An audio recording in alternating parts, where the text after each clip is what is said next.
Okay. My name is Sibu Zikote. I come from the Republic of South Africa. I'm working with the Shack Dwellers movement, Abahlali Basemjondolo. I am also a brand new board member and have been part of the ESCR-Net for some times now. So it is my privilege to be here to join the board. Hi everybody, I feel like I should stand as well. My name is Maha and I'm from Palestine. I represent Al-Haq, a Palestinian human rights organization at the ESCR network, and we work a lot on business and human rights related abuses, corporate accountability, all within the framework of the right to self-determination, access to and sovereignty over natural resources and so on, among many, many, many other issues. It's really nice to be here. Hi, good. It's evening or afternoon anyway. I'm Binota Dhamai, an indigenous person, belong to Tripura community from Chittagong Hill Tracts region of Bangladesh. I'm affiliated with the Asia Indigenous Peoples Pact. It's a regional organization in the Asia working on for indigenous peoples' human rights. And just very briefly, I should say about the AIPP. This is here actually in my notebook. Wow. So it's actively, we have been working to promote and defend indigenous people's rights and human rights, sustainable development and management of resources and environmental protection. And we currently have we work in 14 countries with 48 member organizations, and 18 organizations are our alliance and movement organizations, and 30 are sub-national level who also part of this movement building activities.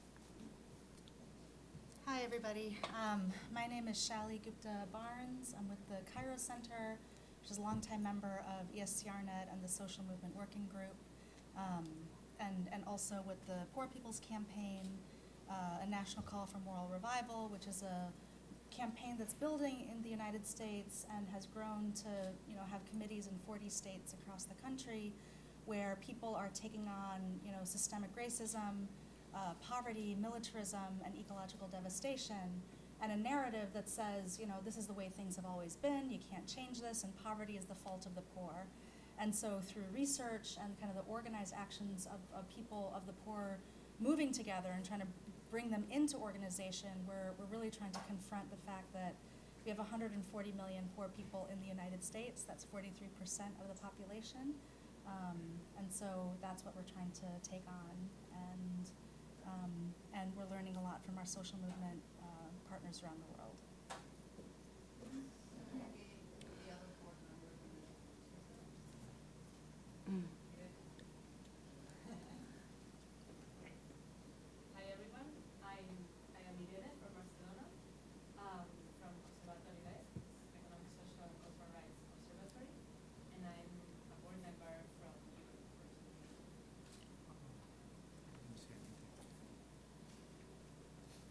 Good evening, everyone. I'm Ryan. I work for the International Accountability Project, and we support community-led development projects around the world. We reinforce local campaigns for development that communities want, if any, right? And I'm representing North America. Thank you so much. Hi, good evening, everyone. I'm Priyanti Fernando. I work for the International Women's Rights Action Watch, Asia Pacific. So as the name implies, I'm representing on the board the Asia Pacific region, and also very, very strongly about taking an intersectional and women's rights approach to human rights work. Back to you, Carol. Yeah, so I'll be moderating the event today, and I'm really, really excited to be moderating it, especially with such distinguished speakers as well. I will try not to take too much time because I think it's more important that the speakers have the time to speak. But as you all know, today we're having this event to discuss the global building of, like the building of a global movement for human rights and social justice around the world, and how we can come, all of us come together in order to confront and face all of the systems of repression and exploitation and dispossession, which heavily daunt our world, unfortunately, especially these days. And I mean, a lot of our discussion today will also be focused on the Common Charter for Collective Struggle, which was developed and initiated by the social movement and grassroots working group of the ESCR network, and was later adopted in 2016 in Argentina by the network as a whole, by 140 members of the network. And the Common Charter, I mean, when you read it, it's just really inspiring, to be honest. It's something that I think every human rights and social justice activist and supporter would want to adopt it and have it as a value. I personally have the diagram of it hung up on my wall where I work because it's that inspiring to me. And as a charter, it identifies like the common economic, social, and political systems that create all the injustices and the human rights abuses and violations that are very much present around our world in different regions and so on. And it kind of also identifies the reasons for all these inequalities and injustices. And these, range between impoverishment, dispossession, to the destruction of the ecosystem and the climate, to many numerous other, like the increasing repressive regimes and so on. And I think, coming from a very strong belief from the social movement working group, but also from the network as a whole, the ESCR network, is that, there's a strong belief in the fact that we could change our world, we could have a different world, and it's really, really important and necessary that we act upon this, and we do it now, because otherwise it's too late and we're unable to make the real change that we'd all like to see in our world. So the Common Charter, emphasizes how we can do it as a collective, how we can, bring all of our struggles from different parts of the world in different regions, and work to genuinely realize human rights and justice for everybody.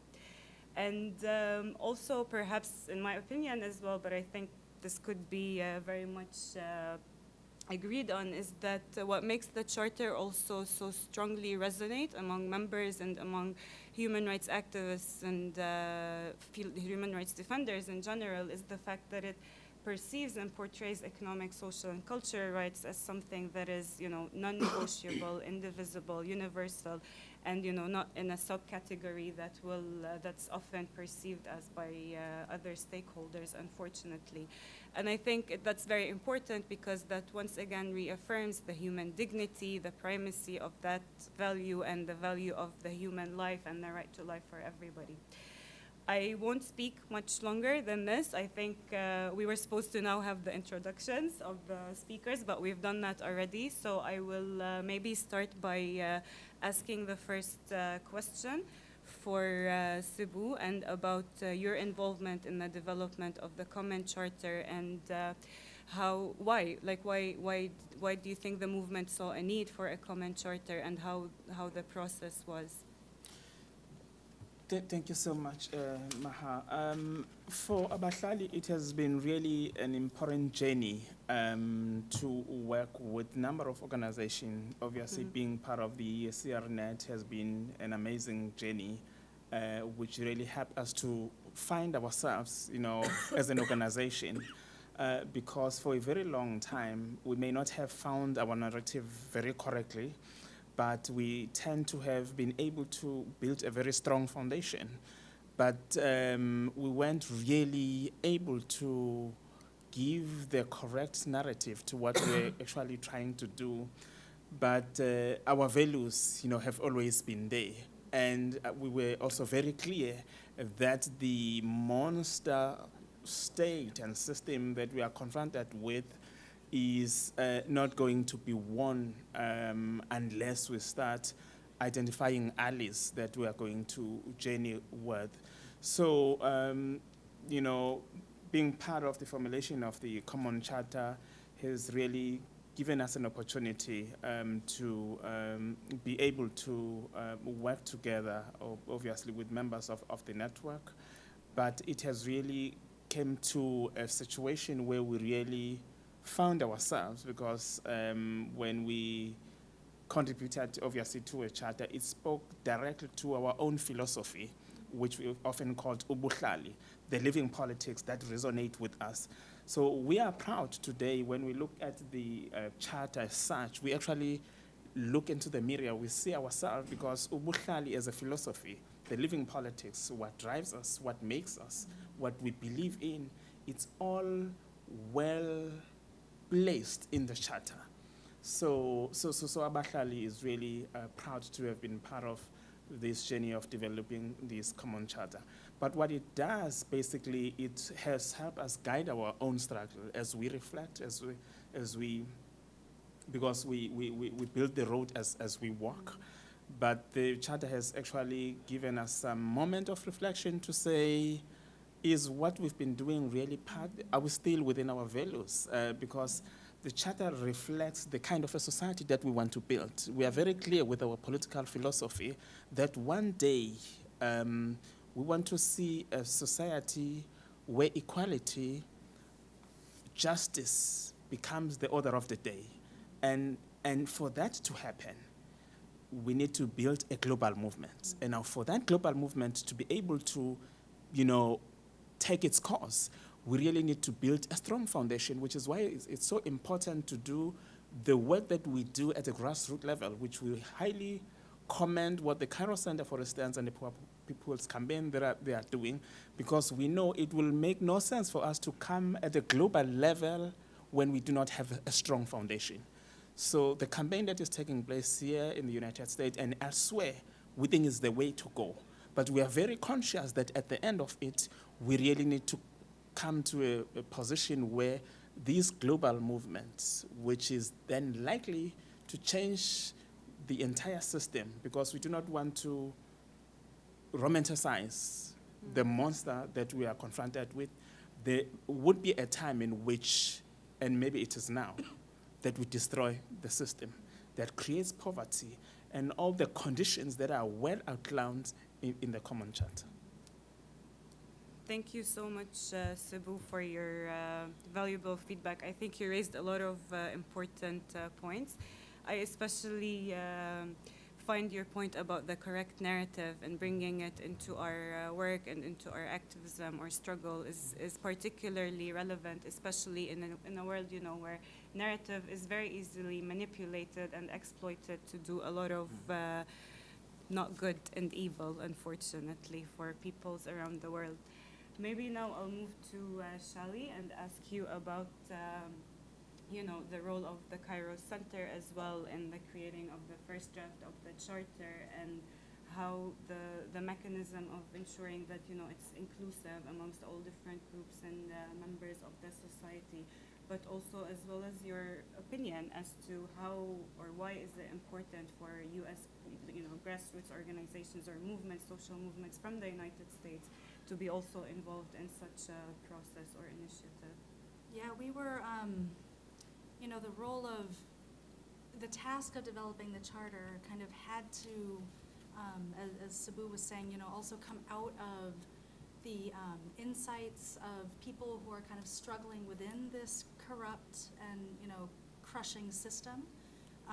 And that's why it was really critical for the social movements to take the leadership in kind of drafting that and putting together, a framework at least that could be carried out to ensure that the issues that people are facing, the dispossessed and the poor around the world are facing, were front and center. And for the Kairos Center, over the years that we've been working, we've kind of worked with many different grassroots and organizations of the poor in the U.S. and around the world, in part through the relationships with ESCR-Net. And we all know how the U.S. has wielded its military and economic power against the interests of the poor around the world. What may be less known, even among us here in the U.S., is how that power is wielded against us at home. Whether it's this question of narrative and ideologically keeping us trapped and confined, or actually materially keeping us poor and struggling. And so you know, the process of drawing out the insights of people in struggle, you know, not just that the movements provide the conditions and the kind of plight that people are facing, but also the insights that come out of those struggles is very critical. And you know, it's that kind of role, you know, of research and connection that has really informed our work in the Kairos Center and the campaign. And you know, why it was important for us to be at that meeting. You know, so this was a meeting in Biloxi, Mississippi. It was, you know, what was it, 5 years after the BP oil spill. And, you know, not quite 10 years. It was maybe 7 years after Katrina. And so this was part of the Gulf Coast that was still kind of experiencing the effects of these tragedies.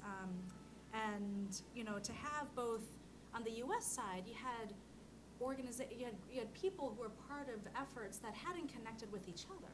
You know, you had fisher communities from the South, from Louisiana, connecting with longtime civil rights activists who were right next door, and they had never communicated with each other. You know, and then you had these communities connecting with, you know, people, you know, homeless organizers and people who are fighting for water. And this is all in the United States. And to have a space where that comes together is very rare. And to the creation of that space both breaks the isolation that all these struggles are in, but also starts to build the basis of some kind of common analysis.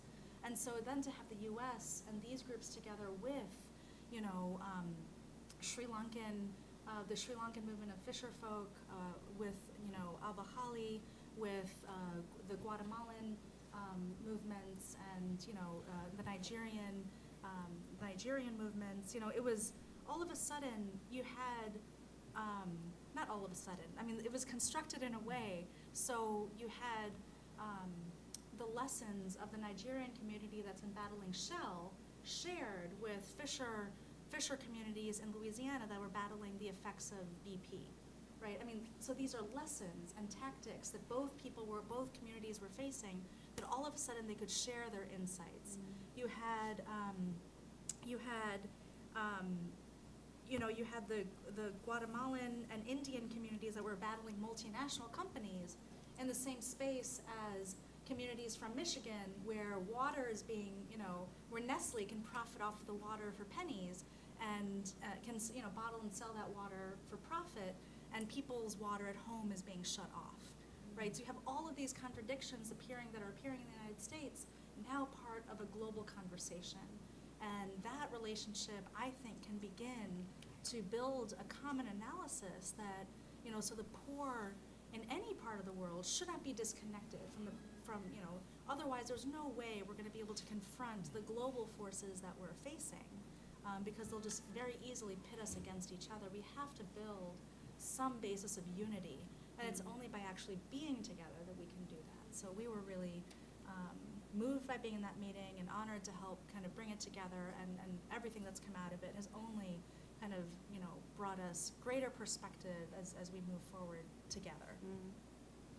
Thank you so much, Shelley. And yeah, I mean, this is a great example of how we, I think all of us as members of the network, we've all at one or numerous points felt that we're isolated, that we're in this alone, that, you know, other communities or other affected individuals do not have it the same way. But then this is part of the perks of the networks, or the benefits of it, is bringing movements and bringing organizations together to share their experiences and see how they can, you know, build some sort of a collective action or learn from each other in order to counter all of the issues and you know, Can whether, I say yeah, one thing? sure, I mean, go. there was one exercise that we did in Biloxi that was just kind of fascinating, where we had this timeline, you know, and it kind of spread around the room, and we just asked everyone there to put up 3 moments in their organization and movement's history that was meaningful for them and what they were doing.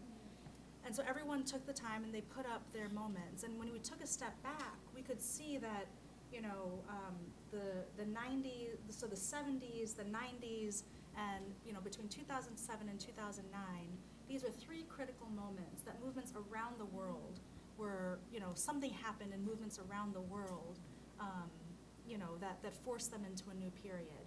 And so we could see the actual global conditions that movements were facing that were bearing out in all these different places. And we could see very clearly that something was happening globally. And if we didn't connect the dots, then, we were gonna not be able to build what we need to build to confront that. Absolutely. Thank you. So, sorry about No, that. Yeah. this is most welcome. I'll move to you, Benuta, and maybe you can speak about your experience as part of a big political leadership network of 40 indigenous communities, and how the Common Charter has been useful for you, and how you think also we can use it and disseminate it among more members and more social movements around the world, and how that would be useful as well for them. Thank you, Maha. You're welcome. Thank you, the organizers, Kulumka, and good evening. As already mentioned something about the Common Charter by Shivu and some expert from Sale, and you have also mentioned, so I'm not going the points of the Common Charter. So in connection to the Common Charter, what I'd like to share with you, let me give you an overview our situation as indigenous peoples in the Asia region from the political ground. Our existence as indigenous people is threatened by systematic campaigns of extermination, development aggression, population transfer, forced assimilations, invasions, occupations, and militarization. So at the point of history, there is an all-round of attack on our identity, and also this an identity and the existence from the dominant societies, often in collaboration with international forces. Our feeling is that the issues and concerns of indigenous peoples can no longer be ignored, isolated, or suppressed. They should be an integral part of the national and international political agenda and have to be understood and addressed at the level. Development aggressions involve style encroachment to our lands for logging, mining, hydroelectric dams, geothermal and nuclear energy projects, including nuclear waste dumping, national parks, industrial zones, agribusiness projects, and tourism. As the traditional custodians of the rainforests, land, water, and the resources therein, which are being exploited ruthlessly by commercial firms, causing extensive damage to the environment. The world can benefit from our experience in the management of nature for a sustainable future. Asian indigenous peoples represent a variety of cultures and histories. We share in common a struggle to be free from the Western colonialism. In the last centuries and more recently, a struggle to be free from forms of Asia colonialism. The decolonization of Asia from European powers is the fruit of our momentous struggles. But we are wrong to think that colonialism was and is a Western product only. We indigenous peoples have experienced during the last century the worst forms of colonialism by the nation-building state process. It continues by many Asian states until today. So the Asian colonialists have joined hands with previous colonizers to recolonize us in the name of nation building and development, and to deprive us of our rights to self-determination. We are being pushed to extinction not only through invasion, planned population transfer and transmigration of other peoples to our territories, but also through the efforts of dominant mainstream non-indigenous populations to assimilate us, to impose languages, religions, and political concepts which are alien to us. So given that political situation, Asia Indigenous Peoples Pact, as a regional indigenous people organization, actively engaged with ESCR-Net through the global strategy meeting in Buenos Aires, and we endorse it. And therefore we have been participating some of the working groups very actively. For example, Social Movement Working Group, Economic Policy Working Group, Women's ESCR-Net Working Group, and then Corporate Accountability Working Group. So that's also because we want to contribute, we want to carry the message from the international level to local level through our regional secretariat. That's because we need to build the movement, and we also need to have a common understanding that what we really want to do. So going back to the point of the common charge of a collective struggle, all the elements are actually there, what we have been facing since colonial rules, even than before. So for us, it just needs to bridge the ideology and to have a greater solidarity in order to achieve what we want. Thank you.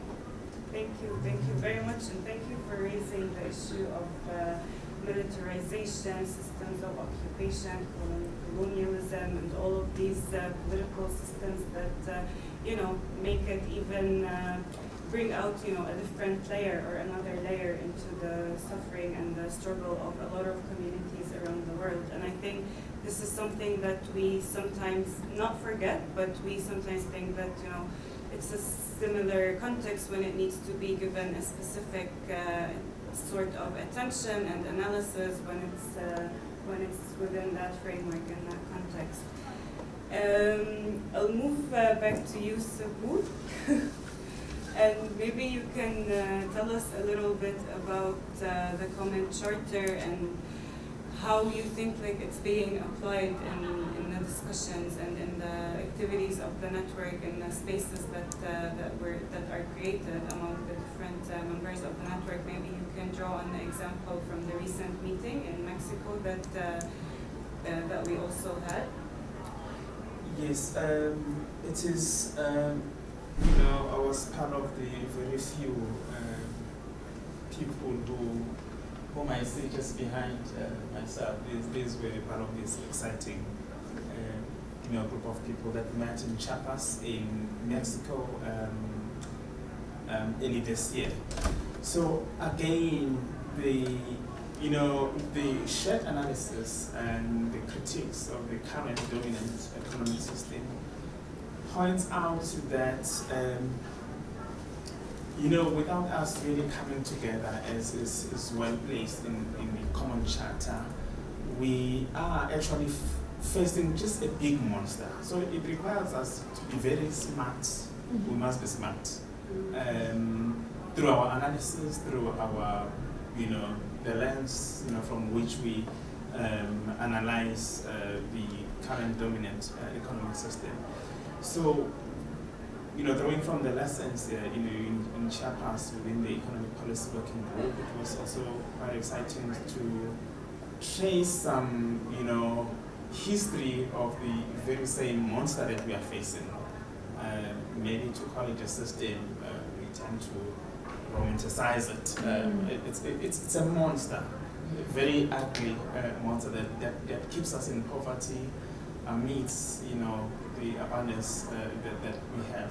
So what we actually learn, as we engage much more critical on the dominant economic system in Chiapas was to trace the capitalism itself, how it started, when, which has really been helpful for us in our own little corners, because at some point we needed to come up with a proper shared analysis of what it looks like and therefore how to sort of confront it. This also has resonated so much within the grassroots organization. I'll make an example, from my own experiences, within our organization. When we struggle in our communities, sometimes we get our narrative very wrong. I've seen, some NGOs and some academics that works with us, because suddenly they know this language, which is big, sometimes abstract, which, is not helping, ordinary men and women in the street, in the township, in the village. They will come with these big terms, your IMF, your World Bank, And ordinary people ask, what this has to do with me, my homelessness, my landlessness. And again, being part of the ESCR-Net and also being part of the economic policy workshop has also assisted me to say, as much as I'm in real world, in a real struggle, led by real people, but it's so helpful to think, big, and to have a proper analysis of what is happening, because the system is just global. So it's kind of, help to understand how, our day-to-day struggle is linked to one another at different levels. And in that, it's easy for us to translate that in our own languages, to speak to our own comrades within the organization about, the structural, adjustment, what made them poor. We've been very clear from the onset that we are not just poor, but we've been impoverished. Now we are able to name and shame the very same system, but again, we must be realistic in our own praxis, that we don't tend to scream for capitalism and, IMF, because, old gogos and grannies at home don't know that, and maybe they don't need to know that. But again, it's important that we are able to translate the very same, language that is spoken at the global level and be realistic with what is happening on the ground. So today we are able to relate, but also to be practical. So we are clear in our own organization that we have the systems of government which represent exactly the very global monster. So I cannot go to trying to think of the, there's a beautiful place here with big screen here in the city of New York, Times Square, for instance. We cannot take our struggle to Times Square or maybe to Paris. We got to find our own Times Square, if that's where the center of capitalism is, in our own spaces, identifying these structures within our communities. For instance, we make it very practical that the local elected councillors or politicians represent the very same monsters that we are up against. And by dealing with them, we know it feels pain to the bosses, who may be far away, even out of the country, which is why we would be practical for those who are landless, who will simply occupy vacant and used land.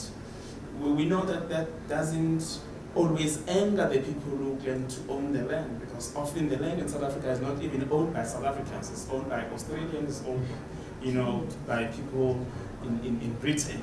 So somehow we need to identify the structures of the various systems within our own communities. So we find this very connecting well within us participating in different working groups like the social movement working group, but also the most important one for us is really the economic policy, because in many instances poor people we will confine our struggles. For instance, our struggle focuses on land, housing, and maybe dignity. We will say nothing about poverty and things that keeps us in poverty. We will say nothing about the inability to find jobs, the questions of unemployment and disease, because we are stuck on the question of landlessness and homeless. And participating in the economic policy working group is really widening our understanding to say, of course, if you are poor, how are you going to get a house, get a land? Because it's all about the market prices that makes poor people being unable to have opportunities to have decent housing and other necessities in life. So we are now very clear, which is why we got to widen our struggle. And I think through these lessons we are doing amazing stuff, because we know now that there's a need to mobilize across sections of our society. So I am glad to also announce that part of the effort has always been to organize the labor movements, to work with us, and we are seeing that happening. But also organize the street vendors, the informal traders, the hostel dwellers, the poor flat dwellers, and we are now engaged with the taxi industry, because again we are trying to bridge the gap of keeping the division within the working class and the poor, because we'll never win our battle. So we are a huge movement, but we also acknowledge that we will never win the battle unless we widen our struggle through our networks, through collaboration and so on. So it shouldn't be a domestic or a national efforts to do that. What the Poor People's Campaign and other organizations, the Asian indigenous people are doing in all ends through the ESCR. I think it's an amazing, and it's a good step towards building a global movement which will end poverty, which Martin Luther Jr. spoke about it a long time ago. But I think we are on the right track. Thank you so much, Sibu. And I think a lot of what you're describing emphasizes the need to have all these movements and actions being genuinely community-led and under the leadership of those communities that are affected on a daily basis by everything that's happening. Maybe I'll turn the question to you, Binota, as well, because you were in the last meeting as well in Mexico, and maybe we can hear a little bit from you about how these types of spaces and throughout, the different working groups of the network, how they provide the space for solidarity, but also for collective action and so on, and how you see them contributing to change on the ground as well. Thank you, Maha, again.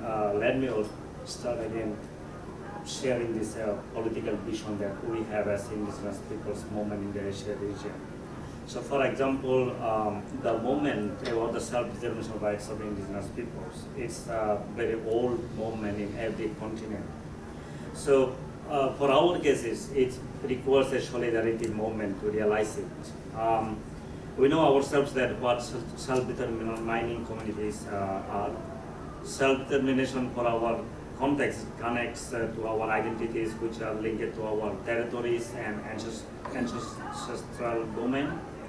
And it provides the right to the full control of our lands and also our customary laws and indigenous social systems. We believe that the self-determination rights will provide us to use, manage, and develop all natural resources from within our ancestral domain, control our economies, and to develop according to our beliefs and practices, revitalize our traditional institutions, speak our language, and live according to our worldview and educate our children on this. So let me turn into sharing the moment to a collective struggle and why it is important to us as AIPP. Why also the common charter fits with our mission. AIPP mission, my organization, Asian Indigenous Peoples Pact, the mission is to strengthen the solidarity, cooperation, and capacities of indigenous peoples in Asia to promote and protect their rights, cultures, and identities, and their sustainable resource management systems for their development and self-determination. So if we see the content in the common struggle and also the activities we are taking forward, we are in the same track. So that's why it's very important for us. So this platform is important also because most of the indigenous people's movement started strictly based on ideologies, but as a response to invasion and occupation followed by militarization in order to defend communities' rights. So occupation and militarization, such as the case of my region, the Chittagong Hill Tracts, the region I come from, and many other places under this militarization and occupation. So the historical fact, for example, in the case of Naga indigenous peoples in India, It was colonization for a long period of time before and after the British and resource extraction and capture after India's independence. So what is unique in India is that because of the long history of oppression, their movement was supported by outsiders, which continues to be so to a large extent, mainly by the progressive left individuals, but not by organizations. The radical left did not support because it was seen as to be in contradiction with the ideas of class struggle, but this seemed to be changing. That's the real fact. It's actually not only India. I'm just giving an example. So going back to the question again, why these types of space are important for us. So let me reflect some internal challenges that why the space are needed for us. The challenges. Most of the indigenous peoples' movements, other areas in Asia, are led by indigenous communities themselves. However, one complication is that there is some disruption where there is direct friction between grassroots indigenous peoples' movement and indigenous people organizations, because indigenous peoples' organizations are considered project-driven and compromises the political vision or are more focused on project implementation. This is partially true, but not always the case. So one of the key challenges is that we are driven by demand for our rights, and therefore we do not fully have a strong political strategy to negotiate for political solution with states, as we have seen in the case of Nepal very recently, and the same is happening now in Myanmar. This is all about the indigenous people's participation in this right-based approach. So for indigenous people's movements perspectives, so numbers are often small. So it's often difficult to create enough pressure to comply with international standards or to ensure implementation of even constructive agreements, like the agreement we have in the Bangladesh with Bangladesh government and the indigenous people's organization in the Chittagong Hill Tracts, which still remain non-implemented. So in this case, what I want to say that this means the state and other civil society organizations must come to a full appreciation of indigenous people's situation and political vision. But this needs a lot of work and resources. That's also very understandable. But we need to have to work. So we need to find additional ways and cannot simply rely on existing capacities, resources, and ways. So this is what I think I'm responding to your questions, why the space is important for us. So there are various dimensions there. So yeah, that's all from my side. Thank you. Thank you very much. And I think this is one of the things about the charter as well. One of the things you mentioned is that the community and the indigenous peoples are driven by the demand of their rights. And I think this is one of the orientations of the charter as well, is that it's less goal-oriented and more rights-oriented. It's a rights-based approach, and I think this is why it also is a strong factor. Maybe we'll have one more question from me before I turn it to the audience for any questions, comments, or reflections on what has been said so far. Shelley, maybe my last question would be about, I mean, we're not living in a very nice world at the moment. We're shifting towards a lot of right-wing governments and systems, and it doesn't look very bright, especially for human rights and human rights defenders and activists all over the world. So what do you suggest for alternative avenues and mechanisms? Where should we look as social movements, as organizations within the network or outside? Yeah, I mean, I think because we can see that, our current economic and political systems aren't set up to realize our human rights, we actually have to, in at least the work that I come out of, we've decided that we kind of can't spend our time trying to change those systems, trying to bend them into something that they're not. And so instead we have to look outside of those systems. And, and I think when we look to the struggles for human rights, when we look to the social movements that are kind of on the forefront of those struggles, that is where, at least, out of my context, we've seen some real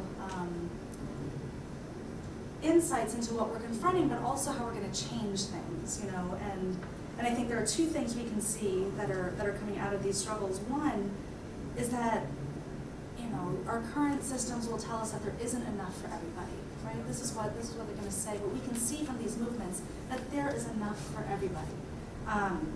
We have more than enough wealth. We can feed everybody. We can educate everybody. We can house everybody. We can, have everybody live with dignity and decency in this world.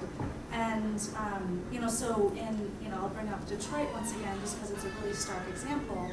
When water was being shut off in Detroit, people didn't just, stop needing water, right? This is you need water, so people develop, like anywhere else, systems of mutual support. And they're running buckets, to each other's homes, or running hoses, to homes that have, between the homes that have water and homes that don't. And other states, other communities in other states, from Appalachia, from West Virginia, from Canada, indigenous communities, native communities were bringing water down to Detroit. So you just had this vast, intra-continental, cross-national, support system that emerged. And what it shows us is that we have enough water for everybody. The fact that there are communities living without water is insane. And so that's one thing that these movements are revealing, that there is enough. And then the second thing is that we actually have to fight for what we need. We must organize and build the power to make these power structures that currently exist give us what we need. Power concedes, Frederick Douglass said, the great abolitionist, out of U.S. history, said power concedes nothing without a demand.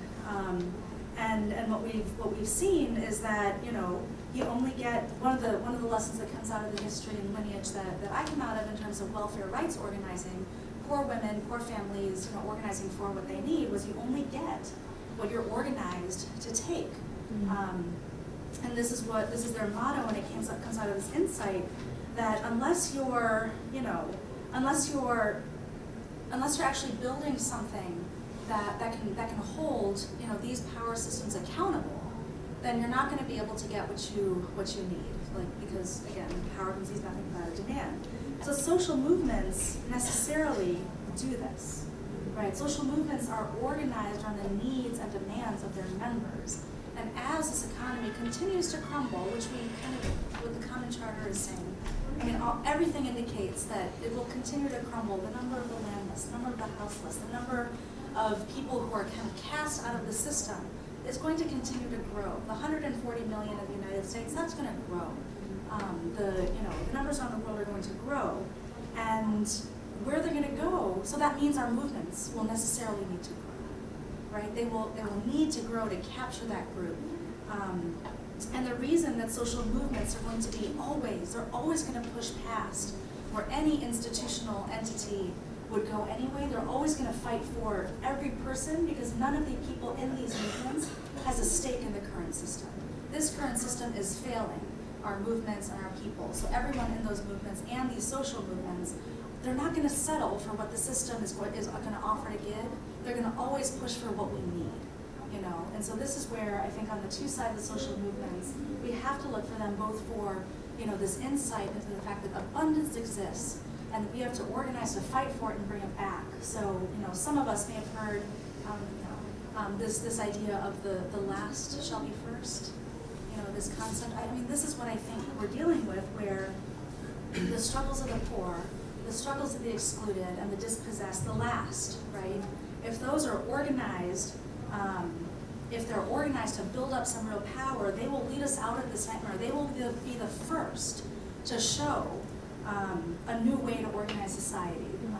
And so we can actually have, we can organize, Earth as we're told it will be in heaven. So this is where I would say we need to look outside of our systems into the movements that are on the ground in heaven. Thank you so much. I think this is actually very inspiring to all of us, your intervention on alternative avenues. And I think it's very much also related to the work that we do.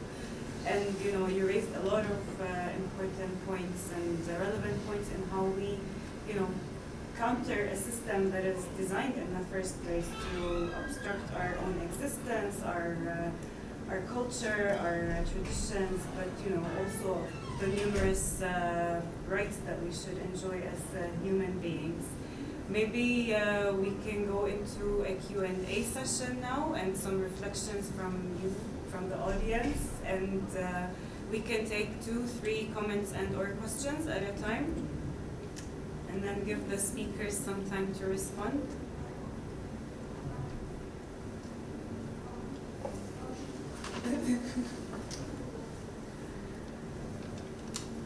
Yes, please, Fernand. Maybe as people who know me know, one of my obsessions is like, how are we tackling corporate power in this kind of conversations and mobilizations? So I wonder, from your experience, how are the movements you're involved in trying to kind of speak also truth to the corporate power, right? Because many of our struggles have historically been focused on, talking to the states, right, as responsibles for guaranteeing our access to this basic needs, our access to enjoying of rights, etc., right, justice, etc. So I guess the focus on corporations and corporate powers and how these are capturing our states is more recent, let's say, in the history of the human rights communities and social movements. So I wonder, in your experience, how are these conversations happening? How these issues are taking into account? Yep. It's kind of building on that too. Thank you all so much for this. It was really really wonderful and insightful. I'm glad to have a bit of an insight into the process, which is kind of the anti-capitalist nature of the Common Charter and whether that emerges as a key value. And I'll just share an anecdote, and it goes to kind of a strategy that I think also has won in terms of movement building in the United States vis-a-vis most of my work has been on Palestine. And we say that we had a theory of change, that we needed to de-exceptionalize Palestine and just incorporate it, embed it into progressive discourse and struggle, and say that if you have a position on justice, you have a position on Palestine, and vice versa, and to not exceptionalize it. And so we were building a lot across social movements. And one of our partners, who was really deep in the work of racial justice in the United States, the Dream Defenders, who've done a lot of amazing work also on Palestine, went to some of our collective funders, and this kind of goes into this, to get support for delegations that they were doing, but also a lot of work radical work they were doing in the United States. And they didn't get support. And when they were asked why, like, is it because of our position on Palestine, they said, no, that's fine. We're like okay with Palestine now, or a major funder. The issue is that you're an anti-capitalist organization. And so I wonder if we're in a position now that we need to start kind of, if Palestine was the litmus test, I think capitalism, economic structures, corporate capture, these sort of things are really where we need to be pushing, and so I'm interested in that. And the last thing is just any moments of dissonance as you were developing the Common Charter that you can reflect on, to say we really got hung up on this and we couldn't agree on this particular value. If that came up, I'd be interested. Yes, Thank you so much for such a great conversation. I also really appreciate the questions that are coming up. I mean, I think we're kind of testing it out in terms of this anti-capitalist discourse.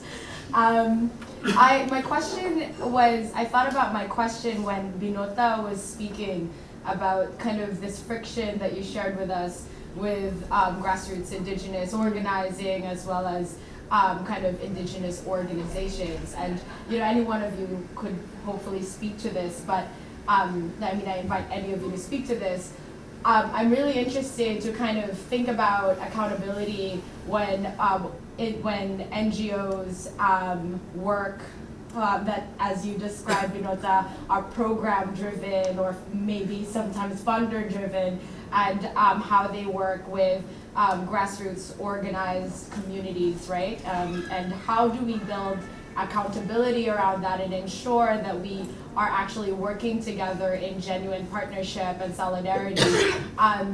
I think in ESCR-Net, we framed our accountability through, the common charter as well as the social movement working group, and also kind of the core principle around centrality of social movement. I wonder if any of you could share some more insight in how we can strengthen that in the network, and also with NGO members in the network, right? Just recognizing the diversity of the membership, and how those how those solidarities and partnerships can be strengthened, and how we might be able to support that.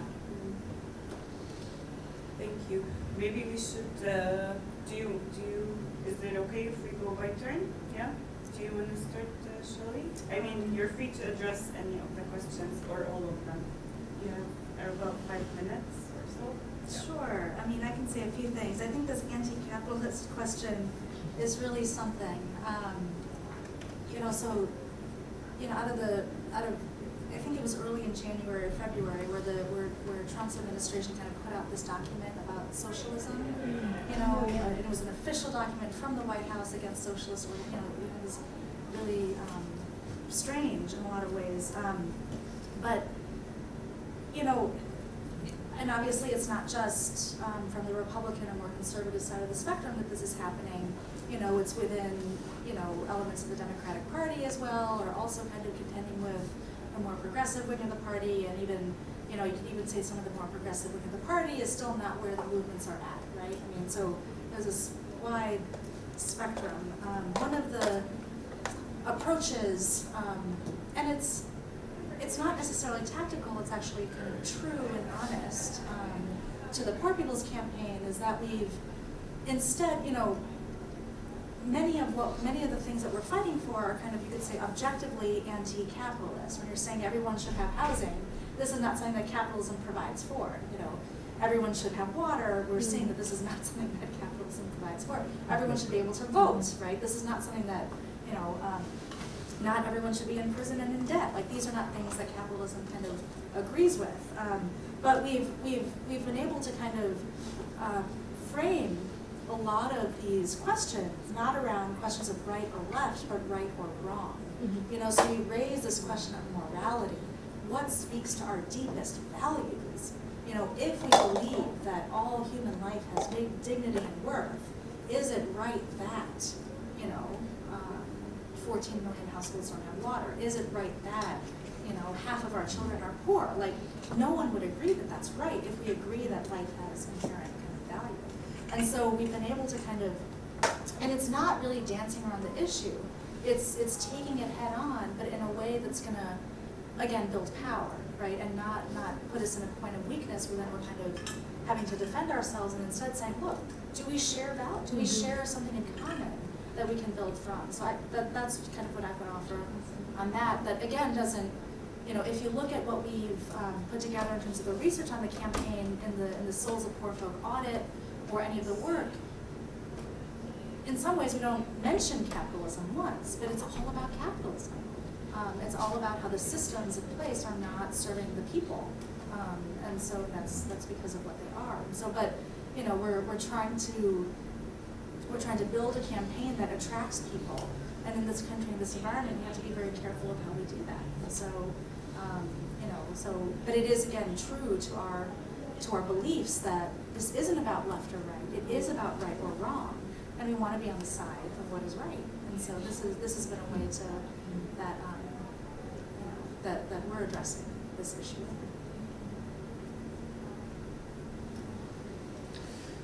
Yeah, maybe just on the first question of how the conversation is going within how do we fit the corporate culture within our organization? I must say that within our organization, it's really been a new phenomenon. In fact, I must confess that the Durban meeting of ESCR-Net has been the eye-opening for us to really think about that. It's new as that. Why it is new? I think the corporates have been very smart in a number of ways in capturing the state, using the state as a shield. and then you don't see its dirty work. In our own experiences, we have realized that the corporates will do all the dirty work. And then when we try to confront that, then the state runs to shield it, and then we end up confronting the state. And there's a smart corporate behind the state, to an extent that, we've lost a number of activists and leaders. We only realized later that the state has been in defense of the corporate. So there has been a number of lessons around this question. I remember a few years ago visiting East Harlem here, working with the Picture of the Homeless, and we were sort of surprised to hear a number of poor folks saying, when we asked about the challenges that they are facing, they would hardly mention the states. They will tell us the American bank, the Columbia universities, that owns vast amount of land, which really creates this foreclosure. And for me, I was always saying the US government is very smart, that it is responsible, at the policy level, to make sure that the welfare of the people of the United States are taken care of. But you hardly see poor folks seeing the state as problematic in taking their responsibility. The state is able to shift the blame to corporates. So I'm saying the poor folks here that I've met, they are much more aware of the dirty work that corporations are doing. But too little they see the role of the state in doing that.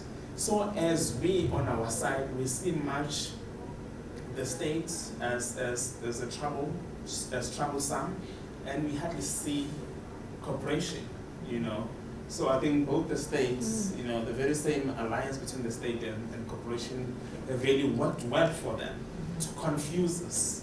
They'll do everything, the government will do everything to protect the corporate interests. For instance, the corporation do not have the military wings. In our cities, we have the so-called law enforcement, whether it's the land invasion unit or anti-land invasion unit, that the metros and big cities will create, as a way of, protecting the city. So corporations don't have that power. They may have money, but by law, they cannot militarize because they are just powerless in terms of that. But they will be able to use the military, the state apparatus, to actually defend their interests. So I guess it's really an important conversation that we should really be looking closely, as grassroots organization. And now my turn. Yes. Yeah, again, sorry, I'm talking too much about the indigenous peoples. Okay. That's my background. That's my foundation. That's everything for me. That's what we're here to see. Yes. The first question about the corporate capture thing.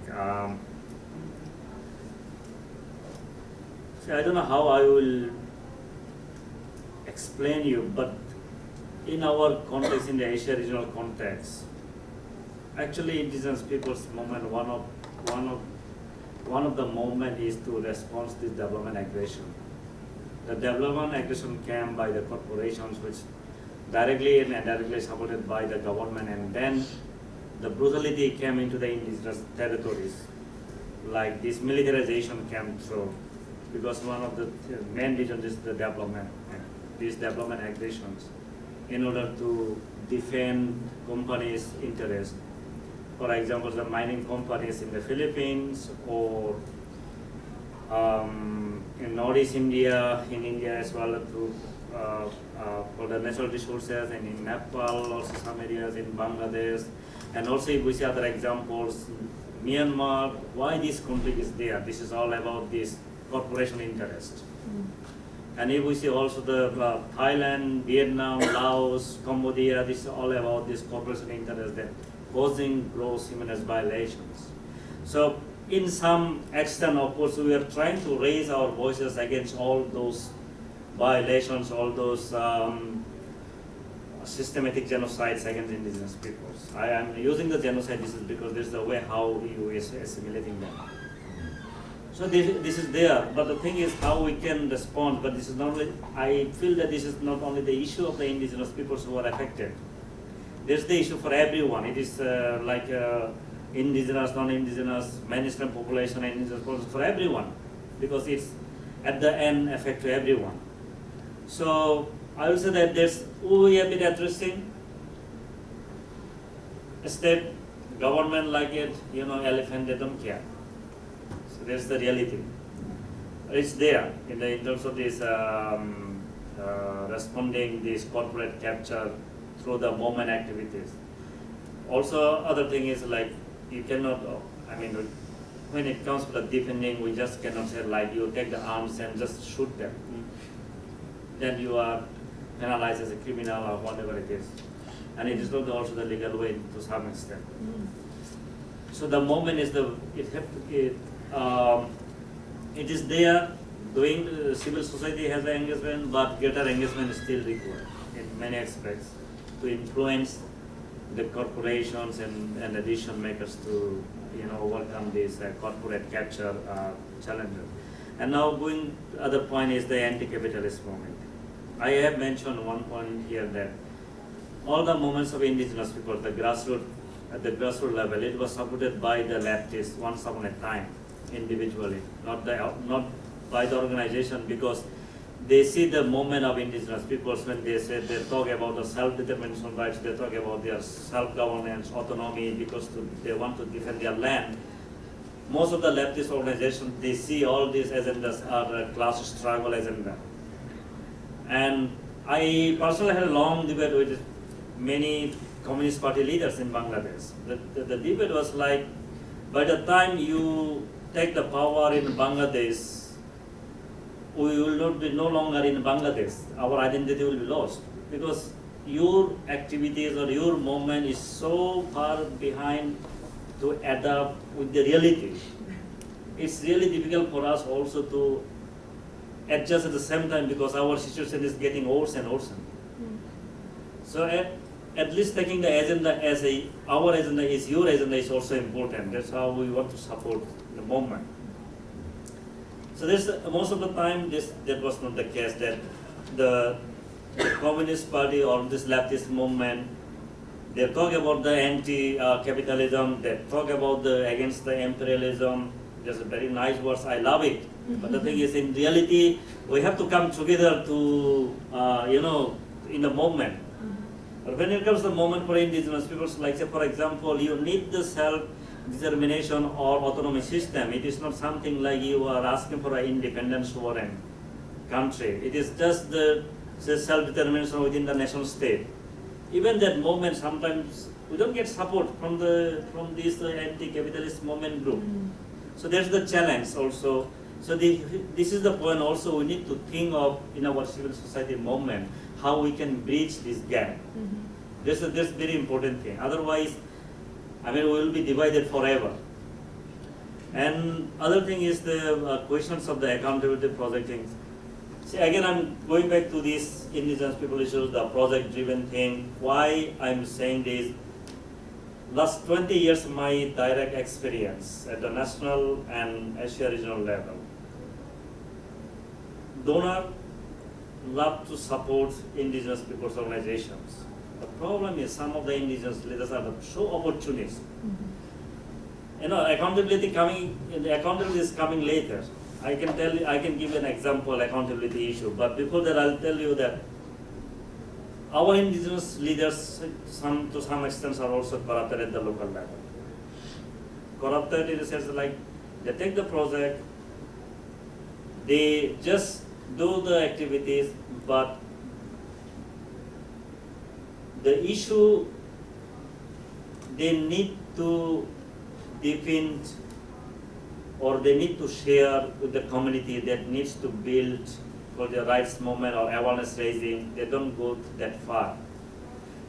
Most of the organizations, what they did I was witness some of this, like they have a project activity, they just need to do a meeting or seminar, they just invite them, giving the money, because you're coming, then you're giving the money to them for the transportation, free food, and then again you're giving some money, lump sum. Now that way, how you spoil the moment as well. I have experienced seeing that there are also many indigenous leaders or activists. They are very committed, dedicated in the moment. They are not really biased by all these kinds of NGOs approach. But our problem is there are some also opportunities that we sometimes get lost in the moment because of this kind of approach opportunities. And accountability, yes. I can give you an example. I don't want to mention the name, but there's like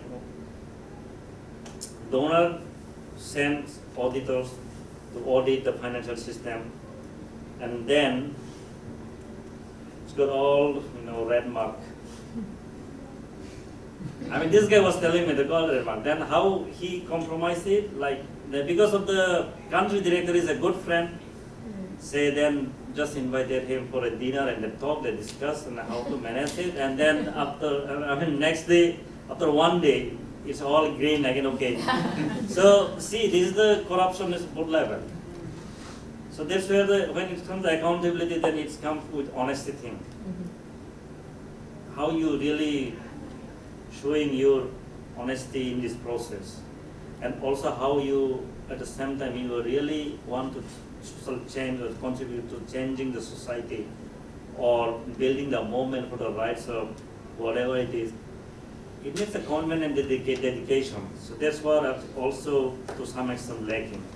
So that's why I need more political education. Thank you. Do you have more to add? Yeah, I just want to add from Lian's question. I think Binota has covered much of the. I just want to touch on the NGO grassroots work, working relationship in the name of solidarity. Been one of the very people who have been critical of the relationship between NGO and grassroots for exactly the reason that Binota has just touched on. But sometimes there is a deliberate effort in the name of solidarity and support to undermine the work of social movements by hijacking, speaking for instead of speaking with, doing for instead of doing with. So sometimes out of ignorance or innocently making that mistake, you want to work with these grassroots, you want to support them, but in the process of doing that is really disempowering, undermines, is actually hijacking the very same emerging voice that is supposed to be, amplifying. So there has been, that mistake. But also, we know that there are NGOs who are there to keep the status quo. Their job is really to discipline you as you become radical. And one of way of doing this, because Binota speaks too much, the NGO will always invite Binota to these international events, and because somehow Binota would lose touch and accountability with the organization. Slowly, Binota becomes detached, from the rest of the group because he has learned the language. He's smart. He can speak in people's forum, but then he doesn't give the feedback that the lines of communications get broken. So we sort of promote individuals by undermining the democratic process within the organization. Sometimes you do that deliberately as an NGO because you are smart. You want to really take away the very same hope that the organization have. But sometimes you do that out of ignorance. So I think there's a lot of learnings that can take place between grassroots and NGOs. So when you want to support, you've got to, even us as leaders, when we go to organize in our communities, from the first day of organizing, we say to people, we're not here to struggle for you, but we are here to struggle with you. Because you want to teach them how to catch a fish. Because you're not going to be catching the fish for them every day. There must be an approach that is really empowering in the process. So you do not necessarily lead from the front all the time. you also need to also lead from the back on the side, walk side by side as a way of empowerment. I do not remember us having disagreed, during the process of creating the common charter, but of course, comrades might want to, may remember, but I do not think there was a moment in which there was really a point that was hard to sort of agree during the creation of the common charter. And one thing for sure that was concluded with was that another world is necessary, and therefore another world is possible, which is why through a number of efforts we are trying to get to that possible world. Thank you. Thank you all so much for answering. Do you have any final questions, comments, reflections, thoughts? Yes. I was just thinking, you talked, I think Maha, you brought it up right at the beginning about demilitarization.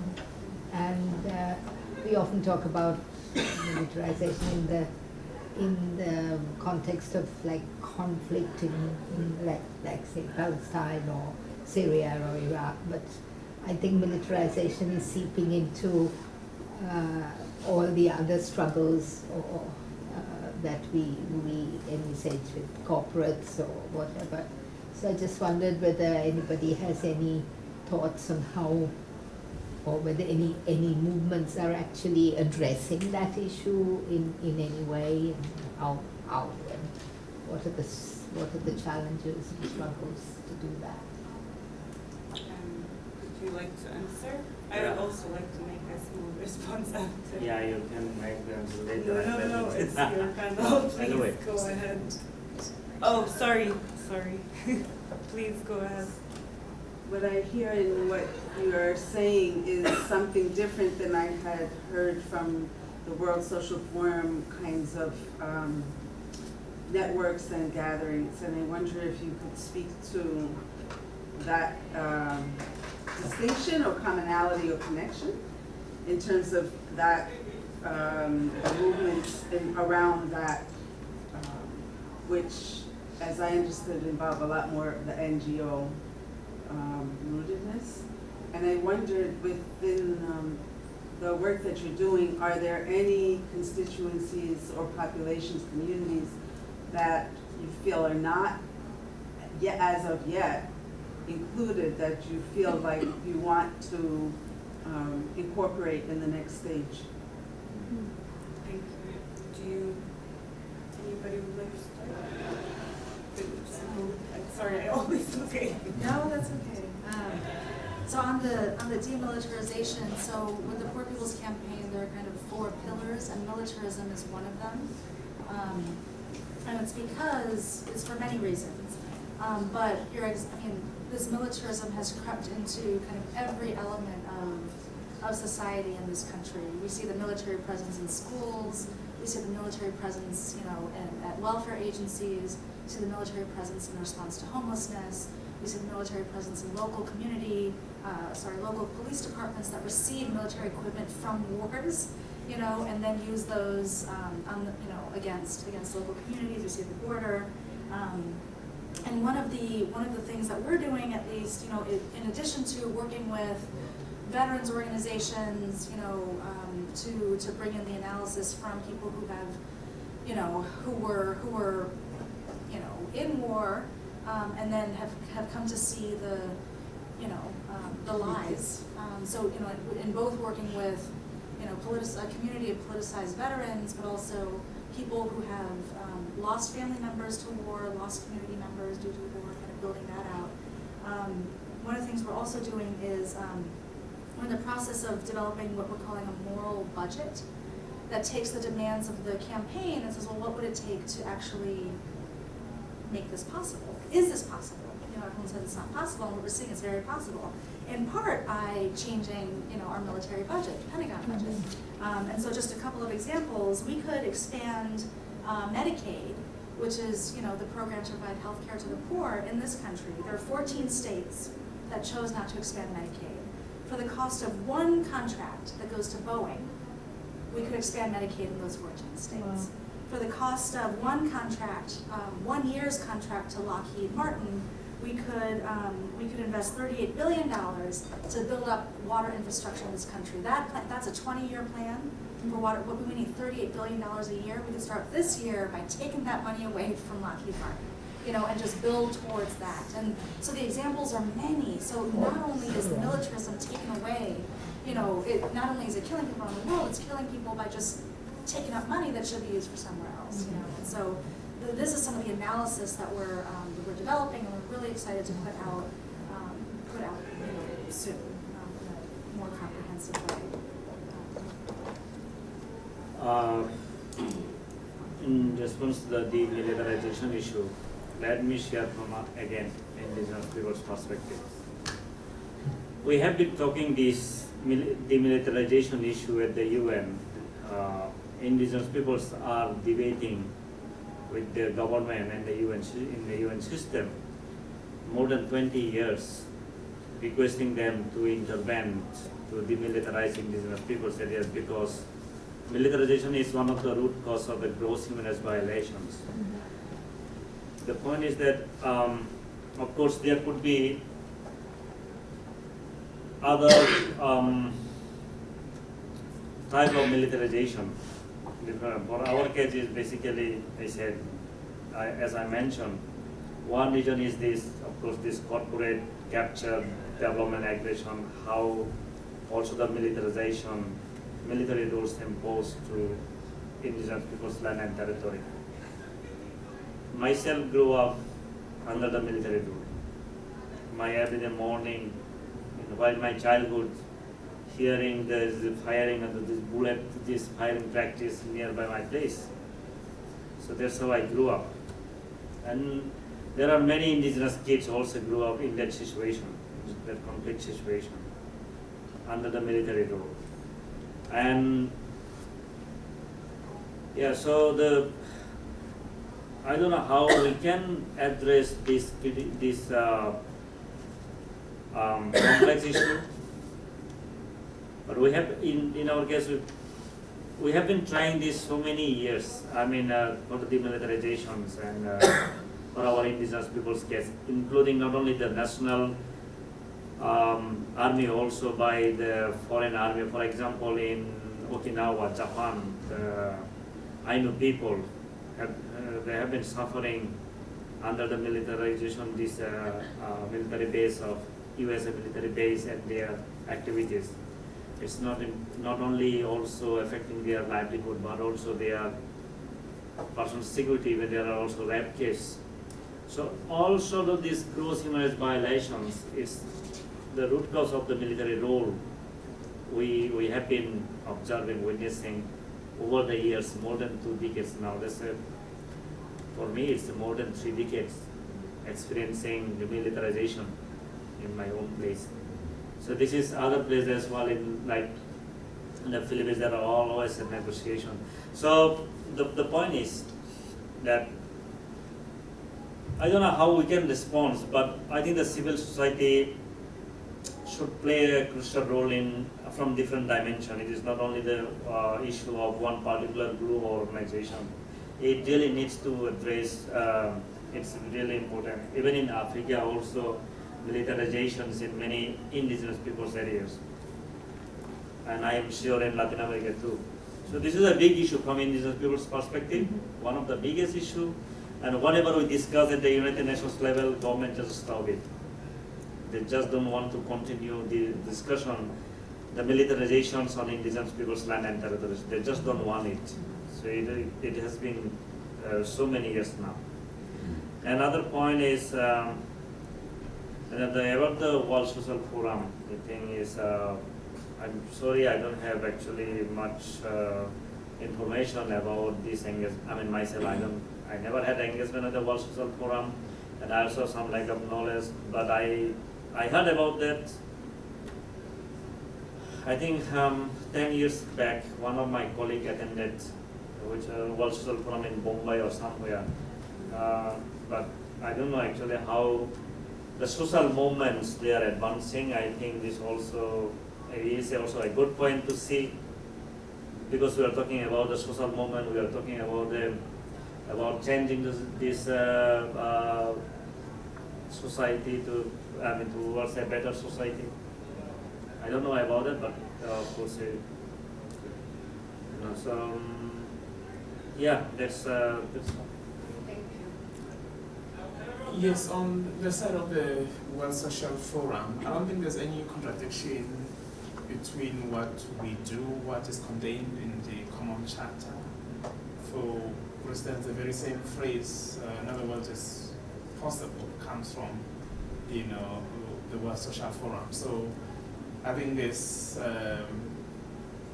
so much what we are, what we're trying to do is also conferred at those platforms. So I don't think there's any contradiction. I see the consistency in terms of that. We may want to shy away from, talking about socialism because we are in the United States. But when we are elsewhere, we say down capitalism, down. We are not ashamed about that because that's what we are confronted with.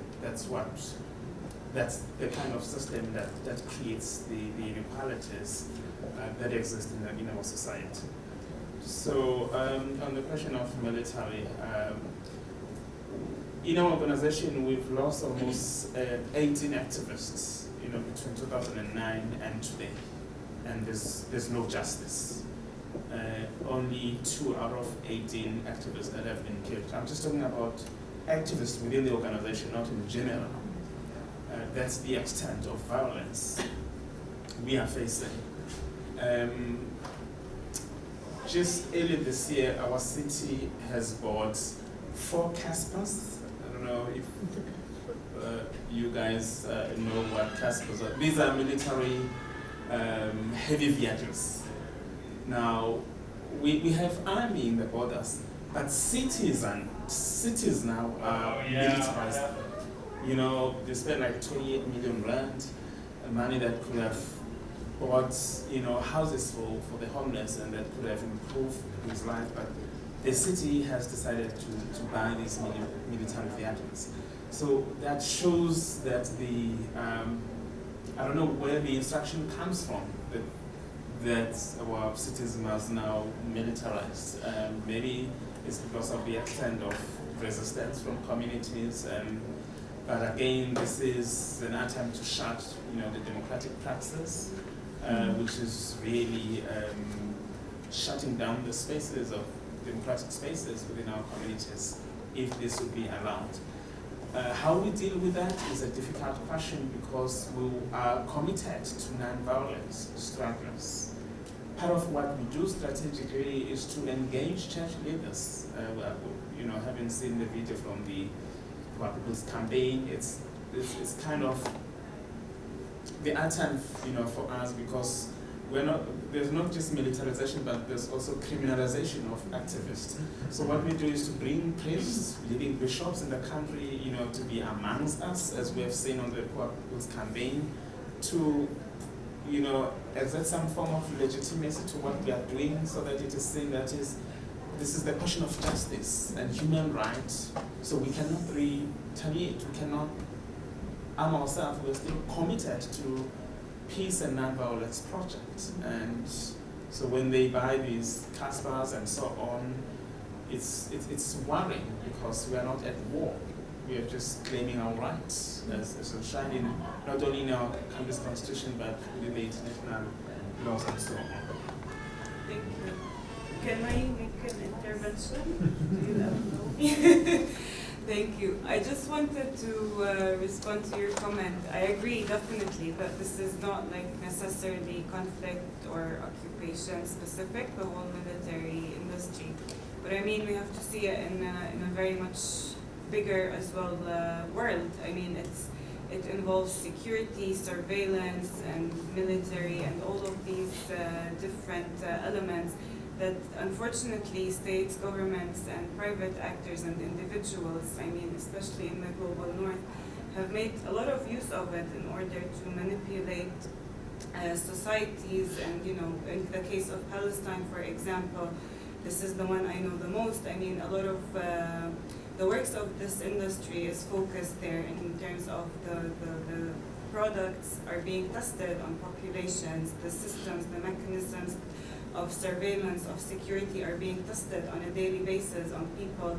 And this is definitely has had detrimental impacts on people, on civilians' lives on a daily matter, but also a lot of psychological impacts that remain unaddressed. And I mean, if you walk in the streets of the old city in Jerusalem, for example, there are cameras everywhere, there are sensors everywhere that try to sense and see how you're feeling, if you're angry, if you're upset. So, you know, like it's a huge element of people's daily lives, and I'm sure similar cases and examples are present in so many other places. But you know, it's a greedy industry and it's a greedy world, the military and the security/surveillance industry, and it is being manipulated, unfortunately. And my personal opinion is that as civil society organizations, we often seem to, you know, we understand and we acknowledge its negative influence, but at the same time, I think we all feel so helpless about it because we know it's in such another word kind of that we're unable to change it. But maybe this is something that we could, through the network, through other platforms as well, see how we can counter it and face such a big monster, as we would describe it. Let me add one more point, which is because there's a monster and devil. Yeah, Yes. In my place in Bangladesh, Chittagong Hilltracks region is like 1/10 size, like a very small area. You know, 1/3 of the military deployed in my regions. So it's more than 100,000 military personnel there. And then you have one naval base, one airport standing center. You have another paramilitary force like Rapid Action Battalion. You have police. You have their so-called these paramilitary other groups. So it's not only the army itself. It's so many other paramilitary groups exist. So the thing is, no one talk about this militarization and also the atrocities. That's what we see in Bangladesh context. And how this also influenced to us in many ways. For example, here, even participating to the United Nations meetings, we are always surveilled by the military personnel. They came here as a delegate of the government, and then they keep taking the pictures, filming those who are talking with the people, or those who are making intervention on the indigenous people issues. Indigenous people's delegates come from Bangladesh here to share, of course, their pain, their situation, including their social economic rights. It is not only the issue of military. They don't share it. They talk about the economic, social rights, land rights, how the militarization also impacting their livelihood system. And this is also under a threat. And myself, I don't know, I think this is filming, but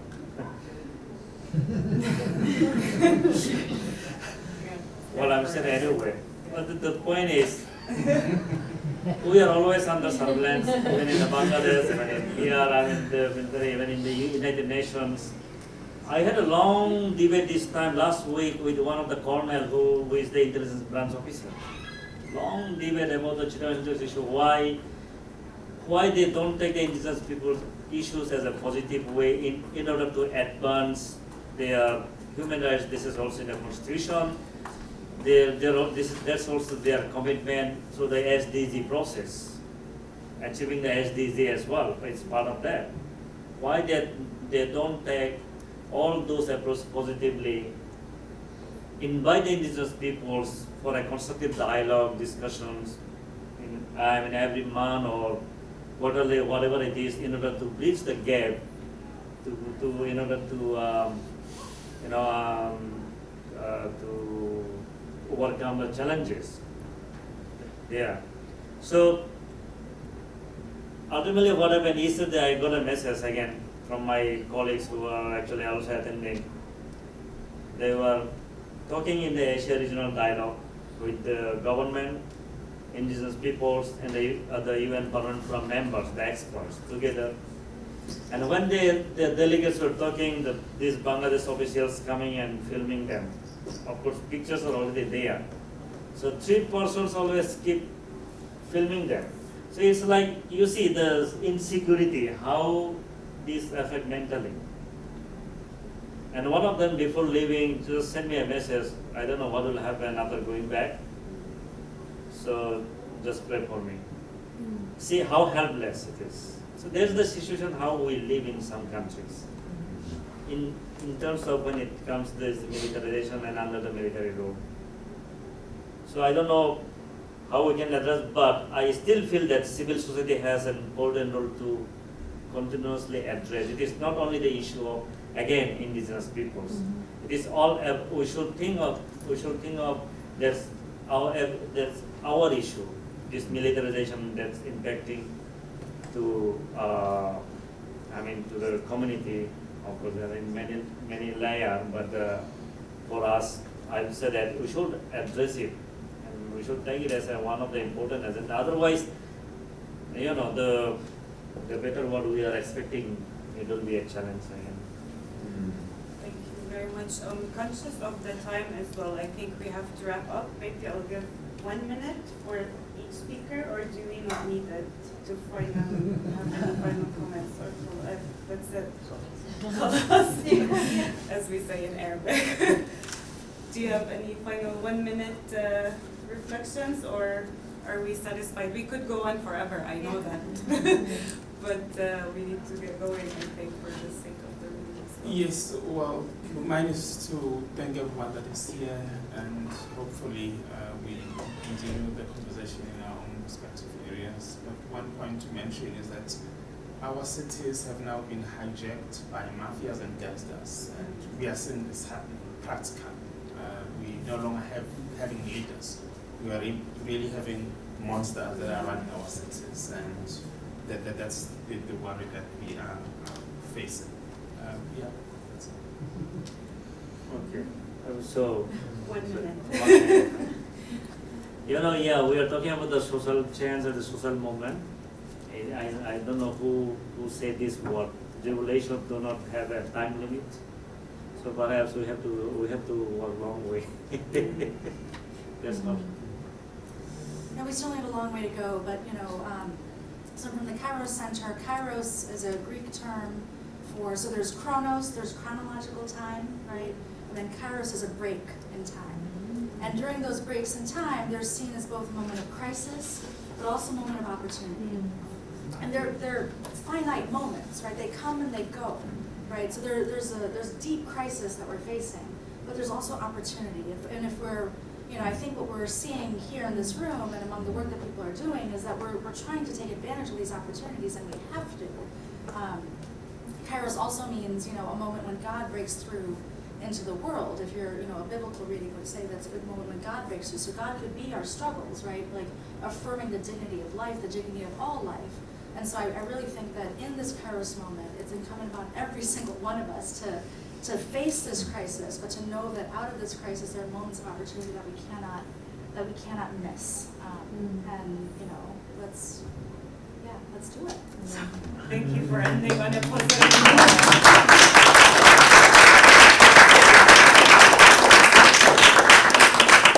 Thank you guys for listening and staying on board.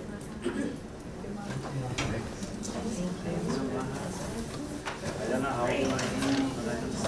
That was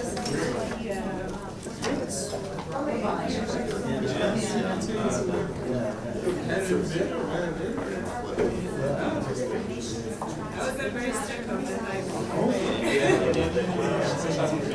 I know. Okay, I can do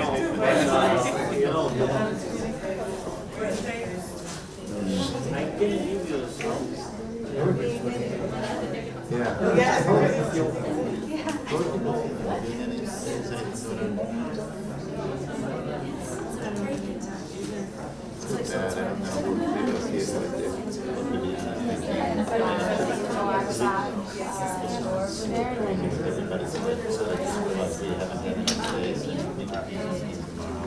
or next week even, that I feel bad for the extent. And you're actually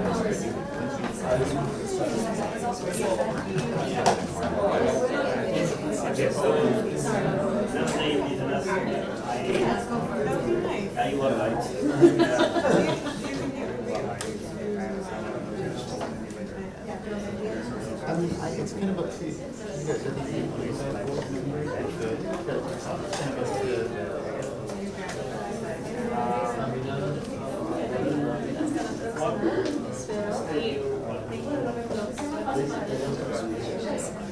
I don't think so. I think the plan is eventually, but I don't think they've secured their license yet.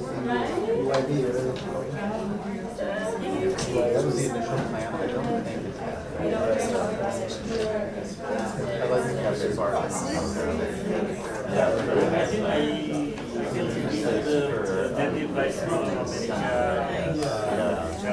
And a lot of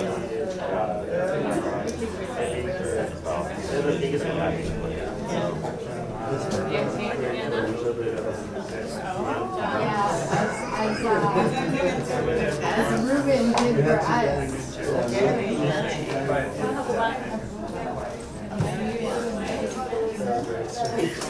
Did you see Noreen? No, I didn't actually. She's on that 8, so I'm just going to hang out.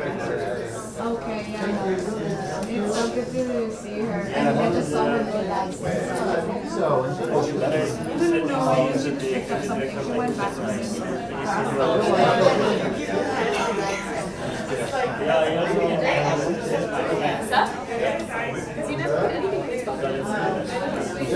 that's what they're meant for. Oh, good. We've.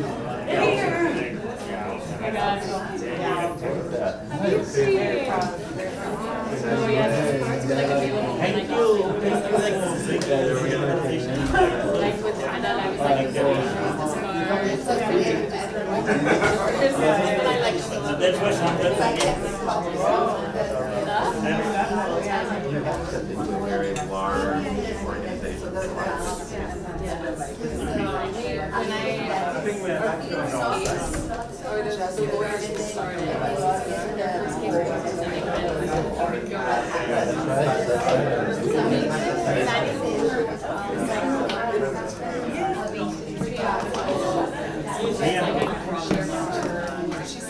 Oh, thank you. We're not